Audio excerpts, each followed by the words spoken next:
नमस्कार. बातम्यांच्या लंच बॉक्समध्ये तुमचं स्वागत. बातमीपत्राच्या सुरुवातीलाच अतिशय महत्त्वाची बातमी.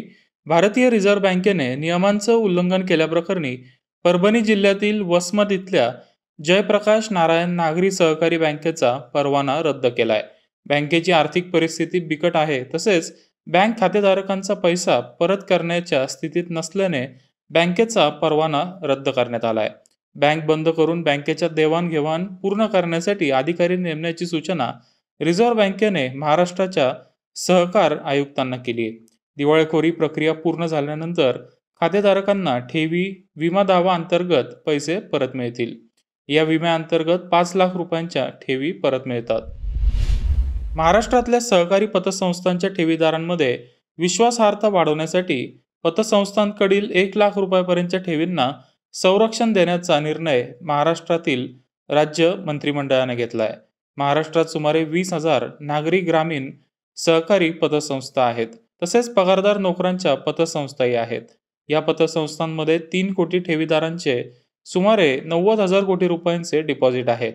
या निर्णयामुळे एखादी पतसंस्था आर्थिक संकटात सापडली तर ठेवीदारांना 1 लाख रुपयांपर्यंतच्या ठेवींना संरक्षण मिळणार आहे.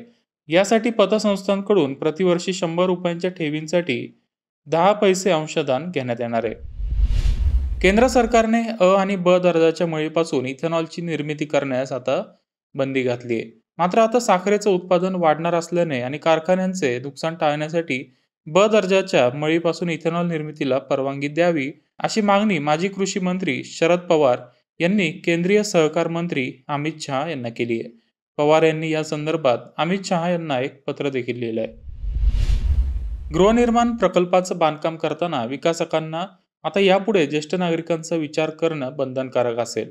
ज्येष्ठ नागरिकांच्या गरजा लक्षात घेऊनच प्रकल्पाची इमारतीची रचना बांधकाम करणं बिल्डरना बंधनकारक करण्यात आलंय. महाराष्ट्र स्थावर संपदा नियामक प्राधिकरण म्हणजेच महारेरा यांनी यासाठी पुढाकार घेतलाय. याबाबत महारेराने मार्गदर्शक मसुदा जाहीर केलाय. या निर्णयाची लवकरच अंमलबजावणी देखील होणार आहे. रिटायर झाल्यानंतर अनेक लोक निसर्गरम्य परिसरात घरं घेतात, मात्र या प्रकल्पात ज्येष्ठ नागरिकांसाठी सुविधाच नसतात. ज्येष्ठ नागरिकांची फसवणूक टाळण्यासाठी महारेराने हे मार्गदर्शक तत्व जारी केलेत. खासगी क्षेत्रातील HDFC बँक समूहाला ICICI बँकेसह खासगी क्षेत्रातील इतर 5 बँकांमध्ये हिस्सेदारी खरेदीस रिझर्व्ह बँकेने मान्यता दिली आहे. या 6 बँकांमध्ये प्रत्येकी 9.5% पर्यंत हिस्सेदारी खरेदी करण्यास मंजुरी देण्यात आली आहे. RBIने परवानगी दिल्याने HDFC बँकेला Axis bank, Suryoday small finance bank, ICICI bank, Yes bank, Bandhan bank आणि इंडसइंड बँकेत हिस्सेदारी खरेदी करता येणार आहे. 2025 पर्यंत म्हणजेच 1 वर्षाच्या कालावधीसाठी ही मंजुरी वैध असेल. मुंबई शेअर बाजारात सध्या HDFC बँकेचा शेअर 1434 रुपयाला ट्रेड करतोय. केंद्र सरकारने नाशवंत वस्तूंच्या किमती कमी करण्यासाठी उचललेल्या पावलांमुळे महागाई दरात घट होऊन महागाई नियंत्रणात आल्याची माहिती केंद्रीय अर्थमंत्री निर्मला सीतारामन यांनी दिली आहे. देशातील किरकोळ महागाई दर एप्रिल ते डिसेंबर 2023 मध्ये 5.5% झाला आहे. 2022 मध्ये एप्रिल ते डिसेंबर दरम्यान महागाई दर 6.8% होता.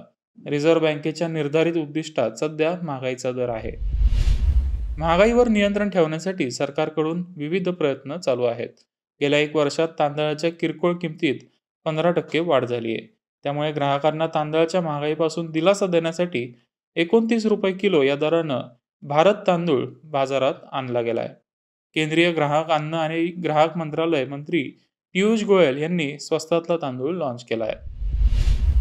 टाटा समूहातील कंपन्यांच्या एकत्रित बाजार भांडवलानं 30 लाख कोटींचा टप्पा ओलांडला आहे. भारतीय भांडवल बाजारात अशी कामगिरी करणारा टाटा समूह हा पहिलाच उद्योग समूह आहे.